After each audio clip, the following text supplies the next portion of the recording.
What's interesting to me is that I have not spent a dime, and the governor has spent millions of dollars on TV ads in every single media market in the state. His margin is shrinking.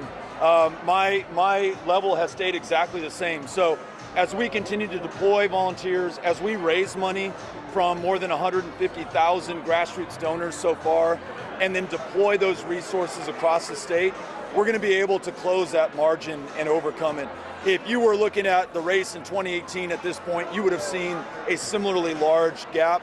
This really has not begun yet. We're going to go right here to KPRC and then run more after. Republicans were able to gain voters in 2020, particularly along the border, where they felt as though there were concerns there that Democrats weren't listening to them or didn't particularly campaign there. One, is your message tonight strong enough to convince them who have already changed their minds? And two, what will you do to get the votes in contrast to what they say they see in their communities? I'm going to keep coming back to the border. I was just in Laredo for my 4th visit since this campaign began. After that, I was in the Rio Grande Valley. And what I'm talking about is also what I'm hearing about from the people there. Focus on jobs, on the quality of our schools, and the ability to see a doctor. These are things that appeal to us no matter where we live, but are especially important in border communities, which are among the most underfunded in the state of Texas. And instead of building walls and spending $3 billion on a solution in search of a problem, as the governor has done, or activating 10,000 members of the Guard, 4 of whom have taken their own lives, I'm going to invest in schools, job opportunities, and the ability to see a doctor in these communities. And yes, I think that message is strong enough. And I also agree, Democrats are partly to blame for our losses in 2020 because we have not been showing up in these communities and we have not been reflecting what's important to those whose votes we're asking for. I'm not going to make that mistake, and that's why I keep showing up and keep reflecting back what I'm hearing. Got time for one more right in front of you. Governor Abbott differently than Senator Cruz in 2018?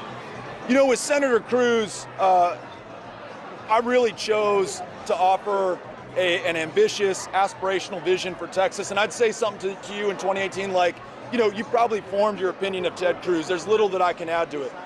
What I need to do with Abbott is make sure that you know exactly how badly he's failed you. Your electricity bills, which are up 40 to 60 bucks a month over this same time last year, and will continue to go up over the next 20 years, that's on him. That's the Abbott tax. You're paying for his failure to keep the grid on and allowing people to make $11 billion in profit last February. The fact that Texas leads the nation in COVID hospitalizations for kids, that's on Greg Abbott, who wouldn't allow teachers to require masks in the classroom. When you look at the educational attainment of the people of this state, 4th grade reading comprehension earlier, that's on Abbott. When you look at the number of cops who've been shot in this state, that's on Abbott, who signed a bill that allows for permitless carry in the state of Texas. So I'm going to make sure that we connect the dots. People know exactly how badly Abbott has failed them in the state of Texas, and that we reach out to everyone, Republican, Democrat alike, to bring them into this campaign. What are you doing tomorrow? Tomorrow I'm going to be here in Fort Worth, and then I'm headed back to El Paso. Yeah. Thanks. TikTok of Greg Abbott lying to my face, shaking my hand, promising me that the power grid was fixed when it was not fixed and we knew it wasn't. How would you have reacted to being asked about the power grid, and how do you feel about the incumbent governor lying straight to Texas faces? He's absolutely lied to the people of Texas. He was warned about the power grid before last February, promised Texas that we wouldn't have outages. Of course we did. Perhaps as many as 1,000 people lost their lives. We're all paying higher utility bills as a consequence.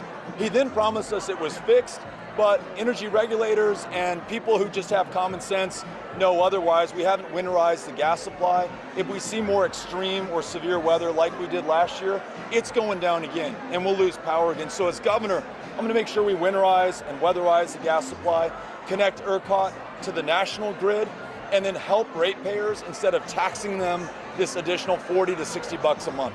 Thanks for asking. Thanks, Beto. Thank you all for being here. We're going to go take some pictures with folks.